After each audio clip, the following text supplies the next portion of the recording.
Market गिरा और लोगों ने अपने सारे शेयर्स बेच दिए। आपके पोर्टफोलियो का कलर तो रेड दिख ही रहा है, साथ ही आपके दिमाग का भी। तो इस वीडियो में मैं आपको बताने वाला हूं कि मार्केट क्रैश के टाइम पे आप कैसे काम रह सकते हैं, पेशेंसली जो है डिसिप्लिन अप्रोच को फॉलो करते हुए अपने इन्वेस्टमेंट को जो है लॉन्ग टर्म अप्रोच रख के चलाओ और एक अच्छा खासा वेल्थ क्रिएशन करो।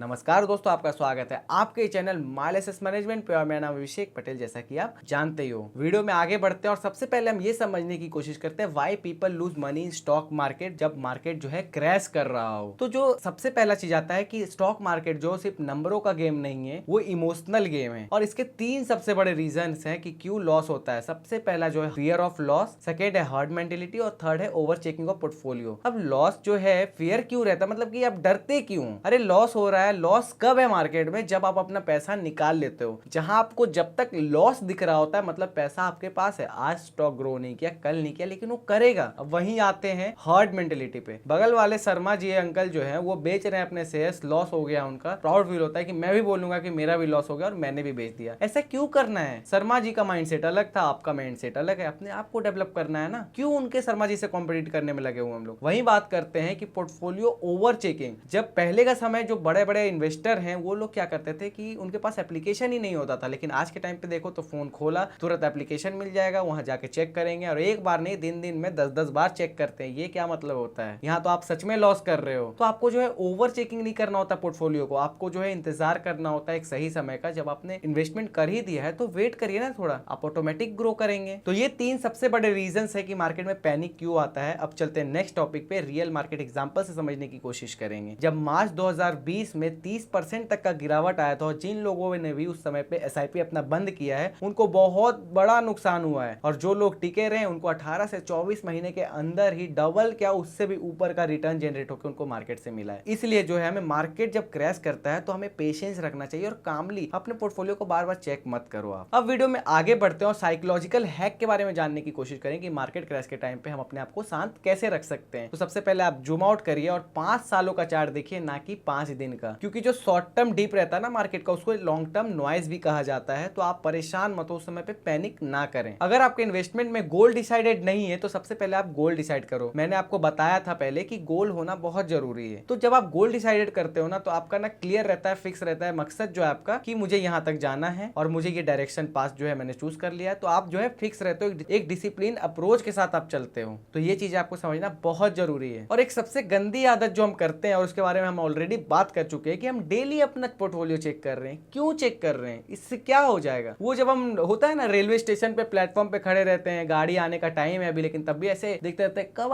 आएगा गाड़ी। ऐसा नहीं करना है। हमारे देख लेने से जो है गाड़ी जल्दी नहीं आ जाएगी, उसी तरीके से हमारे देख लेने से पोर्टफोलियो जो है वो ग्रो नहीं कर जाएगा, या फिर अगर रेड है तो वो ग्रीन में नहीं हो जाएगा। तो इस तरीके से जो है हमें ओवर चेकिंग करना जो है बंद करना चाहिए। हफ्ते में आप एक बार कर लो, महीने में एक बार कर लो, चलेगा, लेकिन डेली क्यों करते हो आप? ऐसा नहीं करना चाहिए। अब आगे बढ़ते हैं और भी चीजें समझने की कोशिश करते हैं। मैं आपको एक सजेशन देना चाहता हूं कि आप जो एक सक्सेसफुल जो इन्वेस्टर आज तक रह चुके हैं उनके जाके बुक्स पढ़ो, उनके स्टोरीज पढ़ो, तब आपको जाके समझ में आएगा। जैसे वॉरेन बफेट भी हैं, सोचिए कितने बड़े इन्वेस्टमेंट है, 11 साल की उम्र से वो इन्वेस्टमेंट कर रहे हैं। तो उनका एक बहुत अच्छा कहावत है, when people are in fear be greedy. जब लोग ना डरते हैं ना मार्केट से तो आपको क्या है, लालच करना, उस समय ज्यादा खरीदना है। तो इसके बारे में तो बाद में आगे डिस्कस करेंगे ही, लेकिन आपको ये चीजें जानना, आप जाइए और पढ़िए उनके बारे में, कम से कम पढ़िए, तब आपको समझ में आएगा। तो एक स्मार्ट इन्वेस्टर बनना है हमें। अब चलते हैं नेक्स्ट टॉपिक पे और जानने की कोशिश करें कि आप अपने पोर्टफोलियो को कैसे डाइवर्सिफाई रख सकते हैं। क्योंकि जब अपने पोर्टफोलियो को डाइवर्सिफाई नहीं रखोगे तो लॉस जो है सिर्फ एक जगह से आएगा। इसीलिए बोला जाता है डाइवर्सिफिकेशन बहुत जरूरी है। आप स्टॉक मार्केट में इन्वेस्ट करते हो, बहुत अच्छी बात है, लेकिन आपको साथ ही म्यूचुअल फंड, बॉन्ड हो गया, फिर गोल्ड हो गया, बहुत सारे ऐसे इन्वेस्टमेंट जो है, जो कमोडिटीज है या इक्विटीज है, डेब्ट फंड है, तो आप बहुत तरीके की जगह इन्वेस्ट कर सकते हो। तो आपको वहां भी इन्वेस्टमेंट अपना करना चाहिए। डाइवर्सिफिकेशन बहुत अच्छा होता है। बड़े बड़े फंड मैनेजर इसी तरीके से इस्तेमाल करके आज प्रॉफिटेबल बना रहे हैं अपने अपने फंड को। अब वीडियो में आगे बढ़ते हैं और भी ऐसे टर्म जानने की कोशिश करते हैं कि जब भी मार्केट गिर रहा हो तो उस समय पे हमें क्या करना चाहिए। तो जब भी मार्केट गिर रहा हो तो जो है आपको पैनिक सेल नहीं करना है और साथ ही एक और चीजों का ध्यान रखना है कि ब्लाइंडली बाई भी नहीं करना है। ये नहीं कि खरीद लिया कि मार्केट गिर रहा है। वॉरेन बफेट ने बोला था कि जब सब फियर में होंगे तो आपको जो है ग्रीडी बनना है, तो आपको कुछ भी नहीं खरीद लेना है। आपको प्रॉपर जो है एनालिसिस करना है, उसके बाद जाके आपको बाई करना है। तो ये तो हमने ओवरऑल वीडियो बना लिया। अब हम चलते हैं अपने नेक्स्ट नेक्स्ट टॉपिक पे, जो कि है कंक्लूजन। मेरा कंक्लूजन ये है कि स्टॉक मार्केट में सक्सेसफुल बनने का एक सीक्रेट कोड है, वो है अपने माइंड को कंट्रोल करना। और साथ ही एक मैं चीज आपको बता दे रहा हूँ कि इमोशनल गेम यहाँ प्ले होता है, तो आपको बहुत ध्यान से चलना होगा। और जब मार्केट गिरता है तो दिमाग नहीं, अपॉर्चुनिटी लगाइए, अपने अपॉर्चुनिटी को ढूंढो और फिर से आप इन्वेस्ट करो। तब आप एक अच्छे जो है प्रॉफिटेबल ट्रेडर बन सकते हो। अगर आपका माइंड से स्ट्रांग है तो आपका जो पोर्टफोलियो है वो भी स्ट्रांग होगा और आप बहुत मजबूत बनेंगे। अगर वीडियो इन्फॉर्मेटिव लगा हो तो लाइक करिएगा, शेयर करिएगा, हमारे चैनल को सब्सक्राइब करिएगा और हाँ, बेल आइकन दबाना ना भूलें। और नीचे कमेंट बॉक्स में कमेंट करिए जल्दी, मैं जानना चाहता हूँ कि आप इससे क्या क्या सीखे हैं।